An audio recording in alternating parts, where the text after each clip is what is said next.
Let's start now. Okay, welcome everybody and welcome to your favorite television. Yes, so today's video is going to be in English because we have a special guest. I'll explain everything later because you have these subtitles, so I think you're managed, you will understand. And before we start, I would like to apologize to all of English listeners and viewers because of my Eastern European accent and the lack of vocabulary, because I don't use English so much, so often, but I think that we'll manage to understand each other. So, what is the topic? Today we will talk about Flobility. It's a fitness program, actually a practice that I've been doing for the last 5 or 4 months. I have spoken about it quite regularly for you.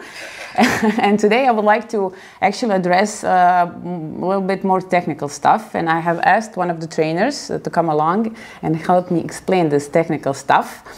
And so, because I don't feel comfortable enough talking about it. So, directly from, is it Pittsburgh? Yes. Pennsylvania. Yeah, Jesus, come on. So, Karon, did I pronounce that correctly?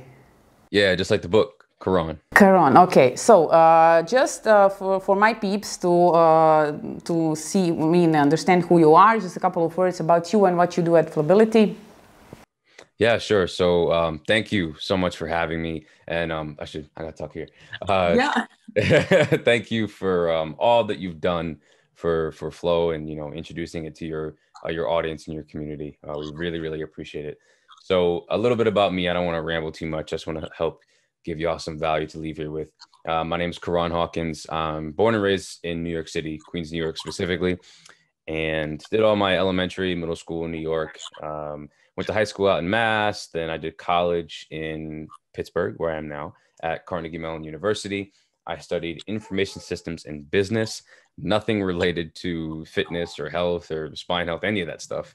The 180 I'll tell you about in a second. So after I graduated from college, I worked in cybersecurity in literally the dead center of Manhattan. I had, you know, the perfect job. I was on like the 15th floor. I was sitting next to all the big executives. Like I was on track to be, a big head in the company that I was in. I was sitting with some big players, but for me, it just wasn't fulfilling.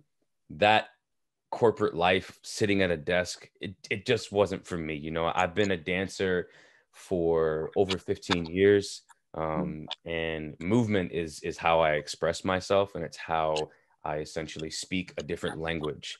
And I needed to move, and that environment was essentially drowning me in just something that didn't fulfill me. You know, my heart wasn't in it. So I wanted to quit, but I couldn't just like throw away all that my mom sacrificed, raised me by herself, and, you know, all the things that we went through to get me to that point. I needed a plan. So school was what I'd done for, 20 years of my life at that point. You know, we were basically in school until the end, until you actually get a job. But so school was my solution. I applied to the sports medicine program at the University of Pittsburgh, and I was denied within a week. And when I got denied, I called them. I called the dean of students, or of admissions, dean of admissions, I think. And I said to her, I was like, "Hey, like, you know, what do I have to do? Like, I want to do this. Like, I need to do this." And she said, "You'd have to do years of schooling." You know, I was missing every prerequisite you could think of. I hadn't done a biology class since high school. I hadn't done a physics class since high school. I hadn't done an anatomy class ever. You know, there was physiology, there's mathematics, there's so many different prerequisites that I would need that I couldn't do it. So I said, you know, is there anything else that I can do? And she said, of course. We have the School of Education has a health and physical activity, sort of like a public health and exercise physiology hybrid. That's the same thing we have here in Croatia. It's like a short school for the same thing, yeah. Perfect. So that makes sense then. So that whole transition was perfect. I said, okay, great. I'll sign up. I'll do it. Whatever I have to do. So by the grace of something higher than myself, I got in because, again, I had no prerequisites. You know, I think I just wrote a killer essay and they just liked it, I guess, and they just let me in. But it was an accelerated year program. And once I was accepted, they threw me right into the ringer. I was studying anatomy, physiology, how the body responds to nutrition and exercise, and, what different metabolic processes are involved during different times and blah, blah, blah, blah. Long story short, it was really hard, but I loved it. And I actually got the best grades in my life. Even though I was grinding, I was really, really grinding. And when I got back to Pittsburgh, that's when I first started doing personal training. Because I'd been posting my own journey, sort of what I'm doing right now, but it was with insanity. And I was doing the insanity program for a long time, and I was just posting my results. And I tell the story all the time. We have a bar around here called William Penn Tavern. Shout out to Will Penn. And I walked into the bar, and like 4 of my friends from the previous year were like, "Yo, you got to train me, man. Like, you got to train me. You got to train me." And I was like, "I don't have any qualifications. I don't know what I'm doing. Like, what if you get hurt? Like, what if something happens?" Eventually they kind of pulled my arm, and I started doing training for free for probably like 2 or 3 months. People started getting results, and, fast forward to a long time. And I'm training people in person and working like 4 other jobs to get through school and all that. I wasn't too great with my money, so I had to hustle and grind to try and make more money. That's sort of the entrepreneurial way, I guess. But fast forward even further to today, and I'm an online coach with Flobility. I'm one of the head trainers. And yeah, I mean, it's been a crazy journey. I got into online coaching just from a phone call. I met Jordan randomly. I saw Flobility on my Explore page on Instagram, and it was weird. I don't know what was going on. I was like, why are their pants so high? Why are they blowing so hard? Like, all the Urkel stuff, like all the same questions and concerns you had and have, I had the same. So we're not different in that sense, where I was like, why are they doing that? But I was curious. I was interested, I looked through his website, saw his results. I was like, wow, these are insane. So I DM'd Jordan and I said, I really want to have you on my podcast and just hear your story and hear how you got to where you are, man. Like, you look great. You're doing great things, blah, blah, blah. And he was just like, yeah, I'm good. No, thank you. So I had to hit him up. I contacted him probably like 3 or 4 times. And eventually he was like, all right, sure. I was very persistent. I can't lie. And that podcast was incredible. For an hour, he blew my mind. I listened to it. It was amazing stuff, yeah. Because when I was researching the Flobility, I went deep in everything because I'm that way. Yeah. It's great. Now you're actually like a trainer, and you do personal trainings, and you actually help Jordan to develop this practice even more, yeah? Well, I wouldn't say that I helped him develop the practice itself, like the system. I'm certainly helping him implement ways to deliver information online, because I, him and I have had many conversations about this. He's very far ahead. Like, that man he is strong. Him, the guy who created what's called Pillar Principles, that's Eric. They are like exponentially far ahead of me. So in terms of connecting with people who are newer, I'm closer to you guys in that sense of like the journey, you know what I mean? So disseminating and connecting in that regard is where I've been helpful, like with the Facebook group, with communicating things on Instagram, and I think that actually that is so important, because that way you can spread that, you can actually connect to the people on this lower level that we are on, and you can spread the word, because this is like super valuable stuff. Yeah. So let me ask you, when somebody asks you like, what are you doing? What is Steve Urkel, and what is Flobility? How do you explain this, like in a few words? What is Flobility? If I could explain it in 2, it's spine health. So spine health means what is the condition of the spinal cord. So just about everybody is compressed.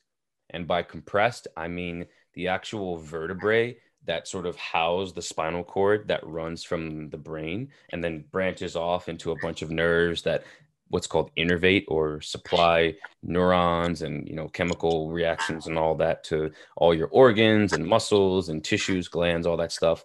That's all talked to from the brain, and basically like the spinal cord is like a telephone that just like ring, ring, ring, ring, ring. Hey, you gotta do this. Ring, ring, ring, ring, ring. Hey, you gotta do this. And then the thing that it's telling, it tells it back. It's like, oh, hey, I did this. This is how it went. And then the spinal cord goes, okay, hey, brain, this is what happened. And the brain's like, oh, that happened. Okay, hey, go tell them to do this. Okay, spinal cord calls the muscle or whatever. It says, hey, muscle, do this. And the muscle's like, got you, man. And then, that's sort of the communication route. It's a feedback loop. The brain tells through the spinal cord communicates to the muscle recommunicates back into the spinal cord up to the brain. It's a two-way information-based system with electrical and chemical reactions happening to transmit that will be, the data, the information.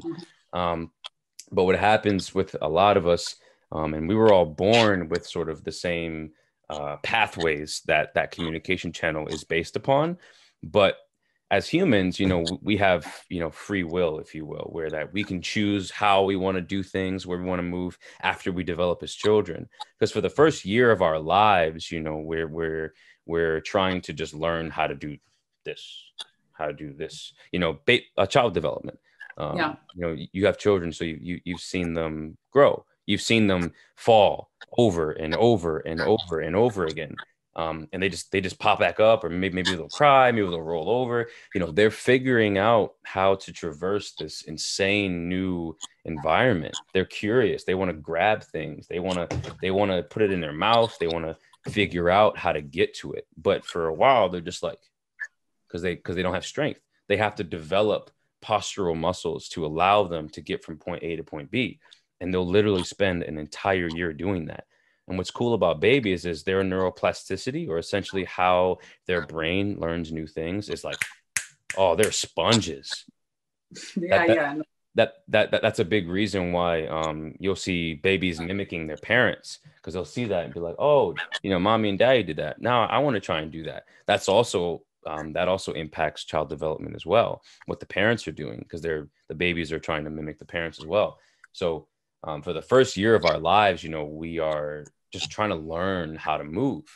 But after that point, and even during that point, there's effects that happen, like based upon how you were raised. Did your parents try to stand you up too early? What kind of clothes did you wear? Backpack, shoes? There's a lot of different variables that impact why we sort of go this way, and the compression sort of begins. We start to the vertebrae start to crush the spinal cord itself, or the nerve endings that branch out after what's called the first lumbar vertebrae. So each part of the spine has different amounts of vertebral columns, if you will. There's cervical, thoracic, lumbar, sacral. Most of us have the problems with the lumbar part, because of the sitting, I suppose, Yeah, it's sort of a combination of things, but the biggest thing is that we're all compressed at the middle of the lumbar spine. That area is just like, it's smushing the spinal cord, and that's what we deem as, what we're trying to change. We're trying to open that up. Opening that up allows communication to sort of re-begin, if you will, renew, because the signal's still being sent, but it's either not making it there or it's not coming back. Because remember, it's a two-way channel. So either the signal that's going to the muscle ain't being received, or the signal that was sent to the muscle originally isn't coming back. So a muscle's either doing this, just holding on for dear life, or it's flaccid. It's not off. There's no such thing as an off muscle, but it's like an up and down regulation, where it's like super up regulated or it's super down regulated. No. So that's what we're trying to fix. We're trying to essentially revitalize muscular tissue and get it to work together like a symphony. Because if you've ever gone to see a symphony or any type of like musical, performance with different instruments, if one instrument is off, it sounds terrible. You can hear it. It's very obvious, right? So the conductor in that scenario would be the brain and the central nervous system, the spinal cord, right? For telling the instruments, your muscles, organs, tissues, what to do. But over time, they either can't hear or you know, they're not sure what to do. So they start playing off key, or they're playing too loud, or they're playing too low, or, you know, they're just missing, their timing is off. So your body is like a symphony in that sense, where it's all about timing and synchronization, where these muscles need to work together as a unit. It's not just bicep and it's not just tricep. It's all of this is connected.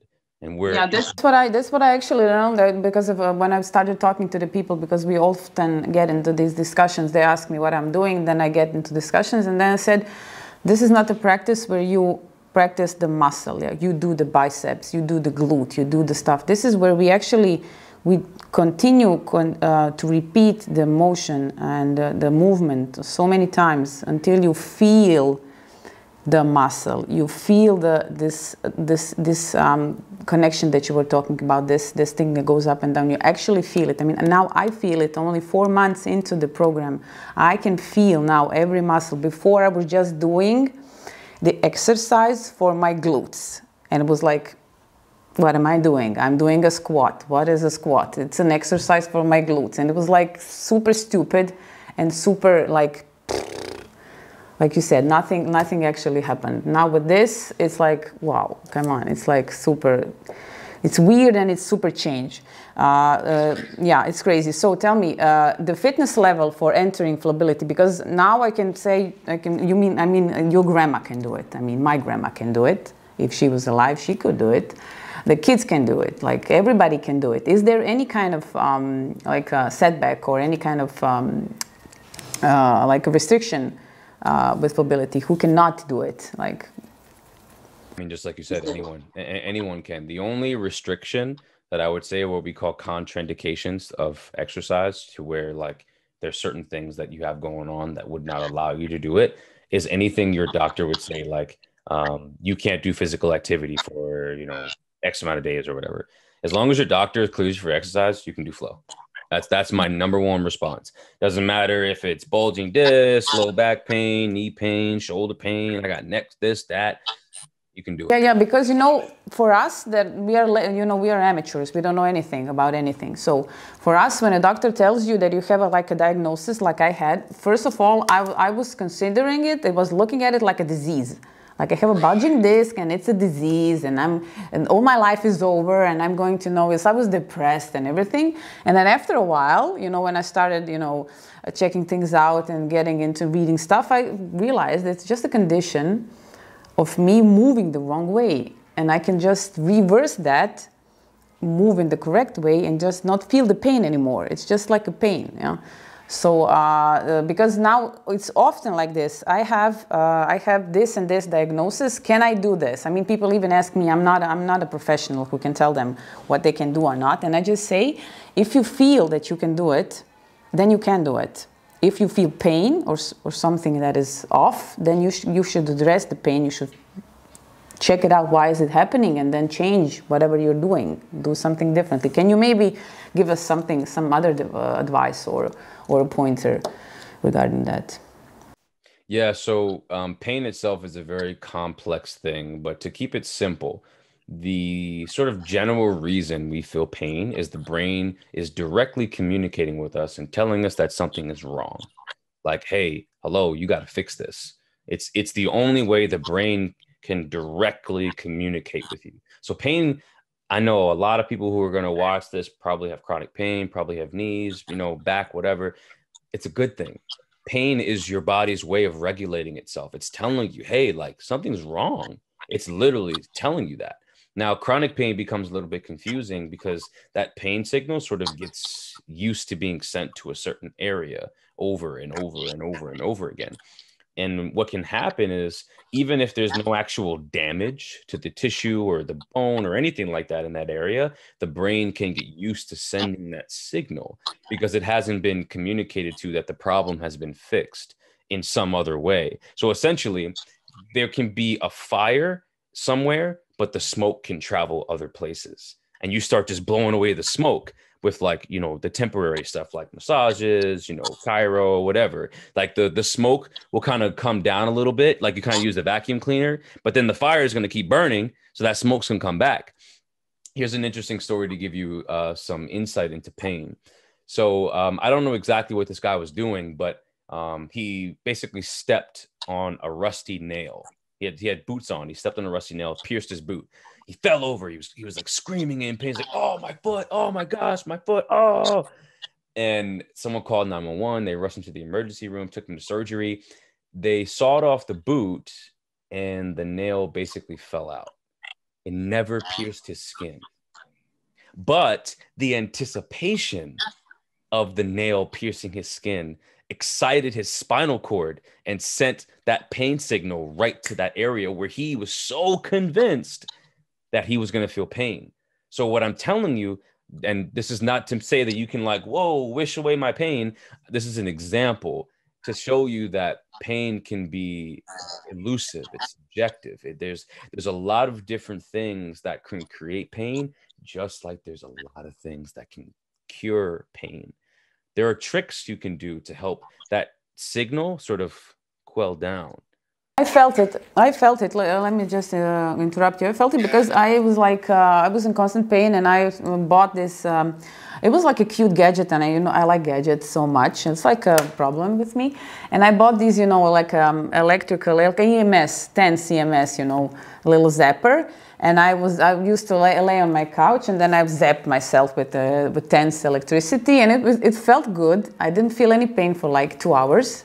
And then again in the morning, like, again the same shit. So until I started doing these exercises, because I did DNS before I started Flobility and it did not help. Now I don't have that pain anymore.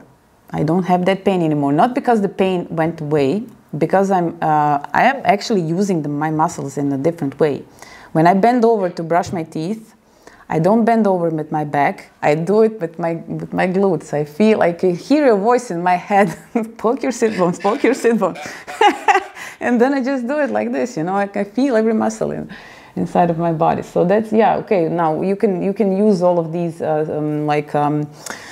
distractions to ease the pain. And I think that's the problem that most people do the mistake. They go to the osteopaths, massages, electricities, any kind of magnets and so on. But the problem is when there's nobody telling you actually, I mean there is, but there's nobody telling you that you have to just move and do not any kind of workout, any kind of exercises, but these kind of exercises, spine health exercises.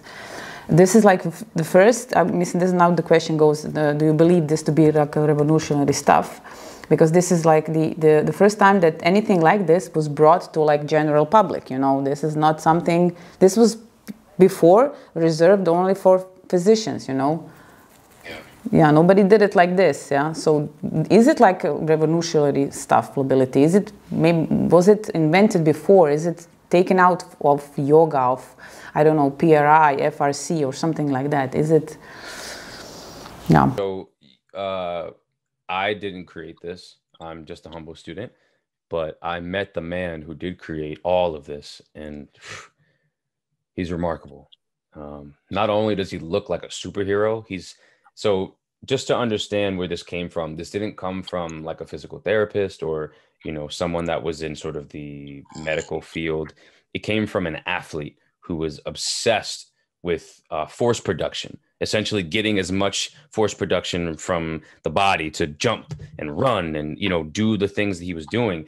I believe he was a high jumper, and I think it was UCLA that he holds the high jump record at still, and he's 46. He's 6'5", big dude. You're talking about Eric now, yeah? Yes. Okay. So I had the pleasure of meeting him and talking to him for like 2 hours. Him and Jordan, we were all just like, it's really cool. It's really cool because when Jordan talks, I don't. When Eric talks, he doesn't. You know what I'm saying? Like it's like that. It's a hierarchy. It's a hierarchy. It's dope though, because like this man is so wise. I'm just listening, trying to absorb as much as I can. So I train a few UFC fighters and some other martial artists, and they said it's very similar in the sense of like it's a practice, it's a martial art. Like you have to take your time through, and there's no fast pass. You know what I'm saying? Like There's no fast pass. So I think that's the biggest problem when it comes to just rehab and spine health and things that are produced online right now. A lot of people will say some things like, you know, here's the best exercise for back pain, or like, do this if you have back pain. And it's not that those things won't help. It's just that there's not one exercise. There's not one technique. It is a whole lifestyle and systematic change, because the problem that everyone is missing, the thing that we're attacking truly, is the core. The rib cage and pelvis need to be aligned, and then we learn to move with it aligned. That's the big difference. And you know, I'm sort of teaching you how to see that in your own body, and then you're going to be able to see it in other people's body. You're going to be seeing, oh yeah, like I can see now what he's talking about with the ribs and where the pelvis is, what, you know, anterior, posterior, whatever tilt is. I can see these things. And that's sort of how I learned initially. I learned how to see, because it's right. The answer has been in front of us for, you know, decades. It's just a matter of a trained eye needs to be able to see it. And, you know, I'm trying my best with my content to teach people how to see these things. And, you know, I don't want people to also think that this is like some like grave danger, some type of like, oh my gosh, we're all going to die, because we're all adapting. You know, the human body is marvelous in the sense of that the brain is doing things we don't comprehend. The brain is at a way higher level than we are. The actual body that houses the brain doesn't even understand what the brain is doing. Like it's such a higher level of processing that we can't really understand. So the brain is going to keep you alive. It's going to protect you. It's going to do what it needs to do. There's just certain changes that happen, like the forward neck, like the pelvis, like it's because it has to. It has no choice. And that comes from our innate ability to survive. Like it's going to protect this, and it's going to protect whatever it needs to keep you doing your thing. So it's not like people can't walk and run and do all the things that they're doing. All we're saying is that there's a higher level of life and living that's possible when you actually learn how to use your hips and actually learn how to use it with your core, how to open these things up, how to lengthen the back of your leg, because we're all ungodly tight in the back of our legs because the hamstrings are holding on for dear life. We're teaching your body how to go from this to graceful. Because for most of us, there's certain parts of our body that are just like this. And then I can move like this, but wouldn't you rather move like this, where I can actually have access to these things? You know what I'm saying? Like there is a higher level of life that's possible. Yeah, it's hard. Yeah, it takes a long time, but yo, it's possible. You can fix anterior pelvic tilt. You can actually fix it, but it's hard. But the fact that it's possible for me and for so many people that I'm working with, and you know, the community is like, oh shoot, like yo, sign me up. So what I actually wanted to say is that I forgot what I wanted to say. Please remind me. What was I talking about?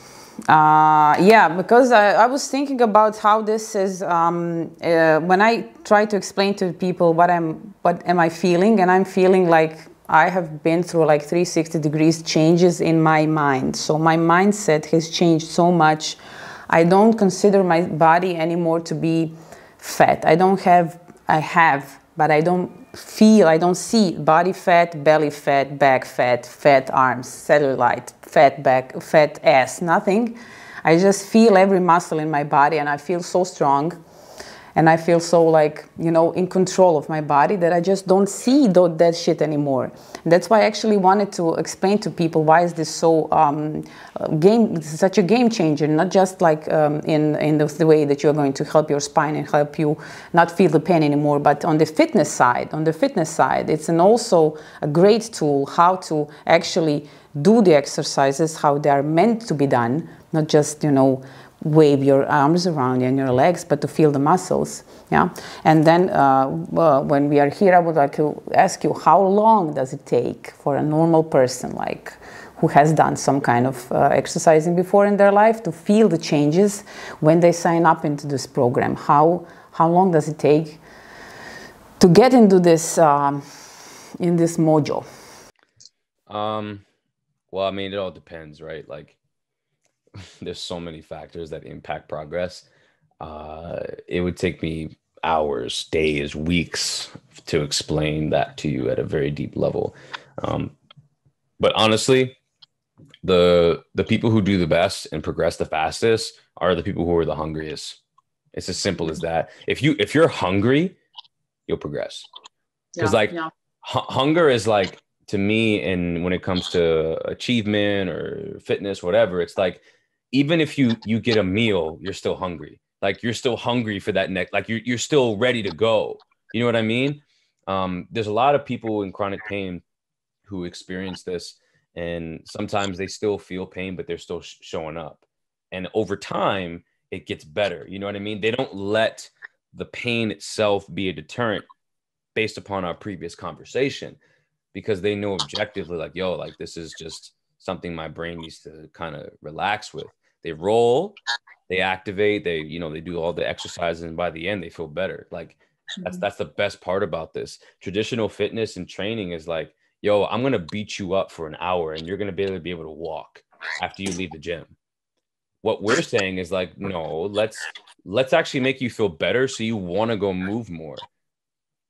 Really cool story. You spoke about weight loss, fat loss, and stuff like that, how you don't really see that stuff on your body anymore. And it's remarkable. It's like, for most people, they don't see much weight change, but the body composition is drastically different.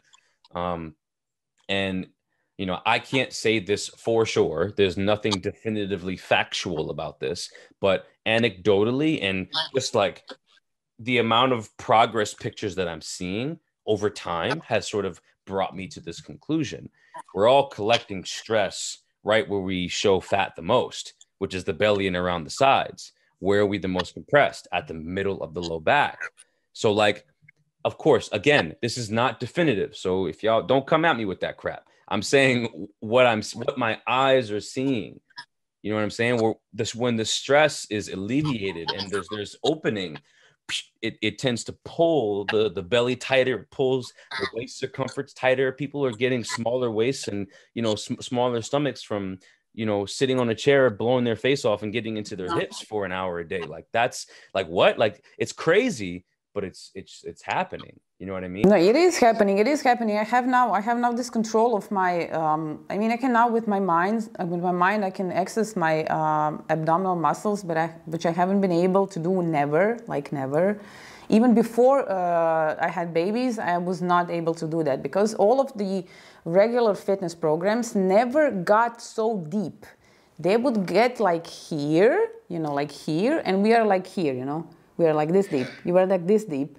And we will go do the crunches, and they're like, you would do the crunches, and you would just wobble around, and you would not feel anything. There was no real result from that. There was nothing going on from this. So that's why actually there is. With me there is some kind of slight weight change because I altered my diet a bit. I took in more vegetables than I did before because of my different problems, but again, the main difference that I feel now is this area here. You see me, I have this, there's stuff here, there's going on. It's like, I have it, but I also have muscles here that I never had before. So it's like, yeah, crazy thing, yeah. So mental changes are actually crazy and that I'm feeling, but it takes time. It takes time to get there, and I would say like maybe a month or 2 months to really feel it and feel the progress. And now the question, is it necessary to do all the inside the app? We'll talk about the app later. To do all the days, there's 6 days of training, and I know that for most people, we spoke about how hungry you have to be to do changes for yourself, but is it really necessary to do all 6 days, or you can split the one training in half, or can you do 2 days and then rest and then again 2 days? And is there any difference in shifting these programmed days inside the app? Absolutely. Absolutely. So what I was referring to earlier is for like, if you really want to make change, you want to make it fast, like the fastest way to get change is to like do it a lot. But, you know, we understand that people are busy, they have lives, they have children, they have families. So 3 to 4 days a week of 45 minutes to an hour seems to be the minimum effective dose to still, you know, get results. But obviously it's a dose relationship where the more you put in, the more you're going to get out. But that does not mean that if you do 2 days a week, it's not doing anything, because something is better than nothing. And Yeah. and I think one of your other questions was about training. You don't need training. You don't need to be trained to do well. What you need to do is plug in.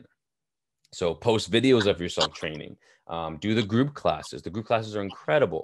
People are loving. The group classes are a game changer. I'm telling you, those are like I cannot wait for you to publish one. Then I hit on it. So it's like they're amazing. The cueing, the verbal cueing, because I'm going to just explain to the guys. I have like weekly sessions with Karon, and we have like a 30-minute session, and then we pick a couple of exercises that we want to do. Actually, I'm doing them on my own the previous week, and then we check out to see what do we have to correct. So, and the verbal cueing that I'm getting from him, it's also online. So we do it online.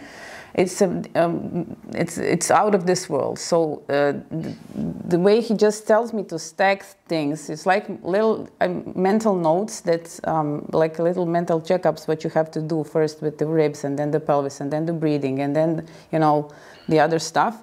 So all of this is the same thing. It's just one person talking to like 5 people or 10 or 15, but all of this is same shit is inside the follow-alongs. They're always published in the Facebook group, yeah. After, because you do them live, and then after you put them 7 days in the Facebook group. Correct, yeah. Correct. So exactly what you said. You don't need to be trained one-on-one, because you can still get training from the group class perspective, because, you know, we go over a lot of the same things from a group perspective. There's just not that, like, because with would you prefer Margot or Margarita? Well, whatever you want, whatever you want. I'll call you Margot. So with Margot, yeah. I can see what she's doing in real time, so I can give her like these little adjustments to help her, you know, obviously feel things better. But at the end of the day, we all just need time and reps. We just need reps. Do not stress over if you're not feeling a certain thing, or if you don't see something that you want to see, because over time, it'll just slowly increment. I like to use the dartboard analogy for Flobility, because it connects so well for people. This practice is like practicing how to throw darts on a dartboard. The first time you throw a dart on a dartboard, you probably miss, like hit the wall, you know, you're not even on the green yet. But over time, you know, you start to, let's say your radius of targeting is like this big, but as you get better, it gets this big, and then this big, and then this big. And then eventually you start hitting the bullseye more often than not. And what's interesting about that is there's a probability that in your first day, you're going to hit the bullseye. And there's a probability that for the next 5 weeks, you won't hit it again. You know what I'm saying? So like it fits well, because there's a chance that you can get, like in side plank, for instance, when I look at you from a sideways perspective, there's a chance that you're going to get the ribs and pelvis and you're really going to feel that. But then if you try to get it again, it's like, oh, I can't really get that. People get frustrated because they think you're doing it wrong. That's the question actually that people ask most. I'm not sure, am I doing the exercises right? Because, you know, this is like something that we never saw before. It's like strange.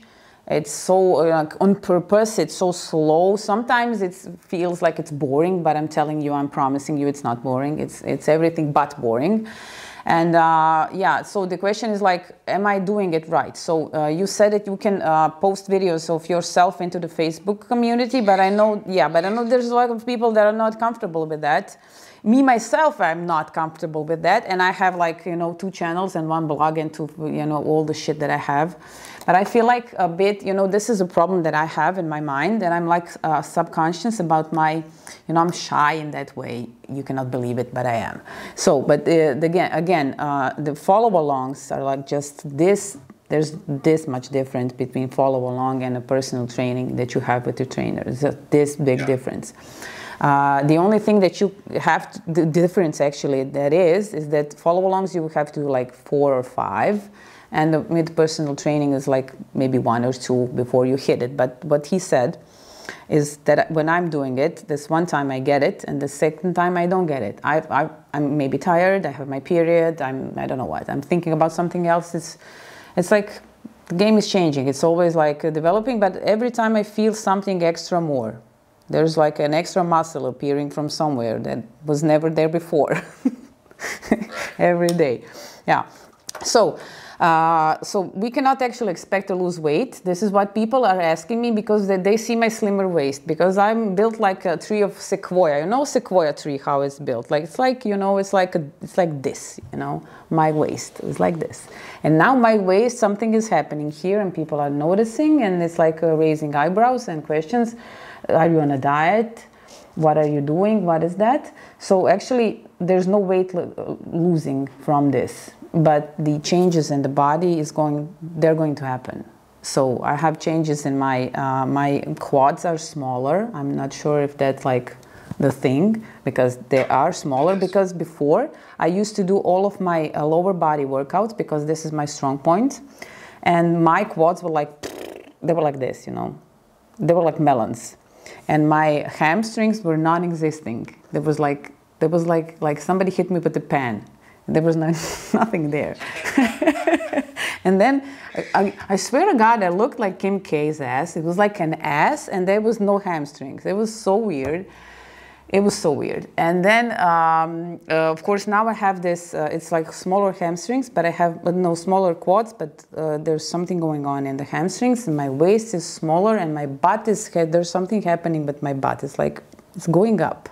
What is going to happen with your butt? Like, because I see yours, I see your guys, there's some crazy shit going on there. So can you just explain the body appearance, the changes that we like? What is the most probable thing to happen with the body changes? Yeah, so with the body, the target for Flobility, and I have about 5 minutes because I have to go train somebody else, but I'll try to keep this as succinct as possible. So the goal in the beginning is to hit what's called the posterior leg as much as possible. So the posterior leg is technically the whole back of the leg all the way down into the ankle. But for us, our target is the high hamstring. So the hamstring muscle itself, I wish I had more time. I have all these like posters in my room of like anatomy and stuff. But the hamstring itself attaches at what's called the sit bone, which is the two bones. They're called the ischial tuberosities. They're like basically at the bottom of the pelvis, right? Your hamstring attaches into that and at the knee. So there's two parts of the hamstring. People usually only think the hamstring is like right by the knee, but it actually goes all the way up under your butt. And that's the tightest spot on your body, right at your sit bone where that hamstring attaches. There's your adductors or the inner groin muscles that kind of wind into that. And then what's on top of that is actually your glute max, your glute maximus, gluteus maximus. That's the butt that everyone knows about. What happens is over time, because this is, oh, she dropped. Oh, that's not good. No, I'm here. My sister tries to call me. Okay, cool. So what happens over time, because the core is weak and can't stabilize and actually allow you to use your hip, your low back starts to become the hip. And what happens with that is the glute gets trapped. Remember I said certain muscles are like this and certain muscles are like this? The core is like this, and the glute max it's stabilizing all day. So it can't really grow. It's just stuck.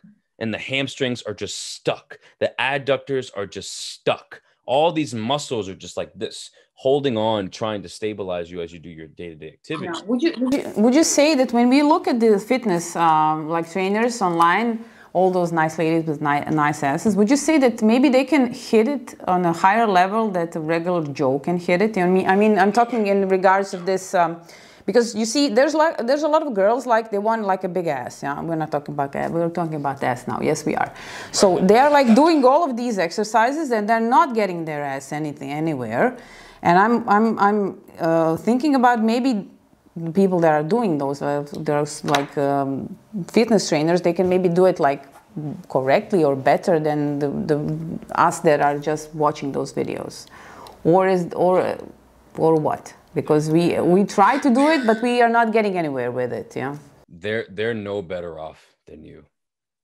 In fact, most of them are probably worse off because the heavier you lift without your core and your hips actually working, the more you grow into the dependencies of the low back and the knees and everything. So it becomes harder. It's still possible and it still helps. Flobility will help anybody, whether you're a CrossFitter, bodybuilder, athlete, doesn't matter what you do. But in terms of actual structural change, this is where we have to sort of talk about it a little bit differently. And the heavier, like the bigger your low back erectors are, those muscles that run up and down the spine, the smaller the glutes are, the smaller the glute medians are. Like it just becomes harder. So honestly, the regular Joe and the regular Jane are probably better off, to be honest. Not doing it, yeah. Okay, so I know we have to leave. So your advice for people who have just started, I know that you always say don't compare yourself, and this is why I have to repeat to myself like daily, don't compare yourself, don't rush, don't rush, don't rush. But what is your advice for the people who just started it and just, how to succeed, how to feel all the things that I'm feeling and how to do all the changes that are really remarkable with this practice? Sure. So the number one piece of advice I have is do your reps and be patient. That is the simplest and easiest advice I can give. Besides that, plug into the Facebook group, ask questions. We do lives, ask as many questions as you need to. And again, post those videos and be patient with yourself. You're trying to reverse, for some of you, 20, 30, 40, whoever knows how many years of living a certain way. It takes time. But along the way, you got to have fun. Because if you're too focused on an end product, you're gonna frustrate yourself and be mad. I know, because I was doing that. But when I started just having fun, waking up excited to feel better, I started getting better results because I was just focused on, hey, I'm just gonna get a little bit better today. Because every single session you're doing, you're getting better because you're getting more accurate with how you're throwing your darts. You can't get more accurate with throwing your darts if you don't throw the darts. You can't make shots if you don't shoot. You can't hit the baseball if you don't swing. You know what I mean? You can't kick the soccer ball if you don't kick it. You're not going to score goals if you don't miss goals. So all of these comparisons are the same thing with flow. You're not going to hit your sits unless you actually try to over and over and over again. So that's what I'm feeling now. I just cannot wait. I cannot wait to wake up in the morning and then just do. I don't know. I just do like whatever I want to do. I either do the whole training, I do the whole, all the shit that is in the stages folder or whatever, or you just wake up and I just do like 5 exercises because I felt like it, and I feel so great about it. And every day I go to work after it, I feel amazing. I feel like you talk about this can.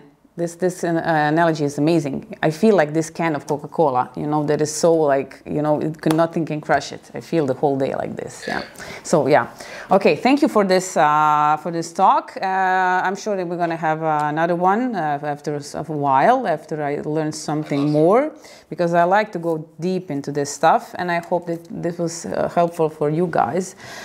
And of course, I would like you to join me and to see this is something really different and something that will get you way forward, I'm missing the words now, but this is like something that you have to do, okay, because I told you so. And now we're going to finish this because Karon has business to attend to. Thank you very much for listening. And okay, that's it. So I'm sharing the video, so in bok ljudi, vidimo se, bok.